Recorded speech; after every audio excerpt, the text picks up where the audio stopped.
In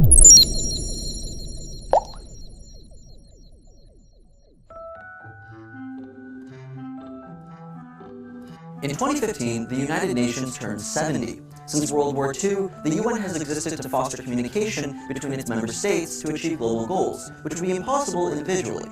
So how do they do this? How exactly does the UN work? Well, the UN is divided into 6 main parts.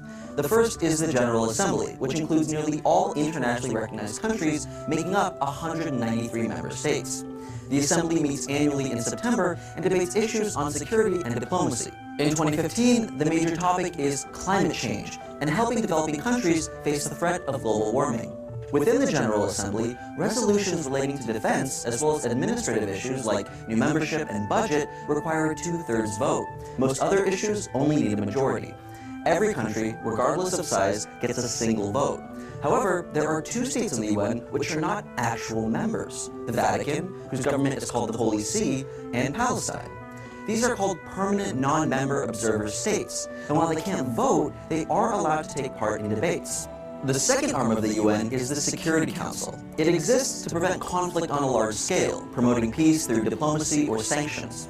It only has 5 permanent members: Russia, France, China, the UK, and the US, which were all winning powers in World War II. The permanent members have veto power, and their use has been incredibly controversial. The US, for example, has vetoed dozens of resolutions against Israel for their actions in the Middle East. There are 10 more members representing Africa, Asia, Eastern Europe, Latin America, and Western Europe. Those 10 are elected on a rolling basis every 2 years to make sure that major world regions have representation. The Security Council's resolutions are carried out by the UN's peacekeeping force, which boasts about 100,000 soldiers. One of the most important parts of the UN is the Economic and Social Council, which works to improve standards of living and promote human rights. Most of what the UN actually does is centered around helping developing countries. The Council works with specialized agencies like the World Health Organization and High Commission for Refugees to make that happen. The judicial arm of the UN is the International Court of Justice. This is where international law violations are debated and prosecuted, although countries with significant power can often refuse to comply with their decisions. The fifth arm of the UN is actually not operational. The Trusteeship Council was created in the 1940s to help developing territories and dependencies become independent countries. The council was suspended in 1994 after helping more than 70 countries gain independence. And finally, the Secretariat is essentially the internal administrative workings of the UN.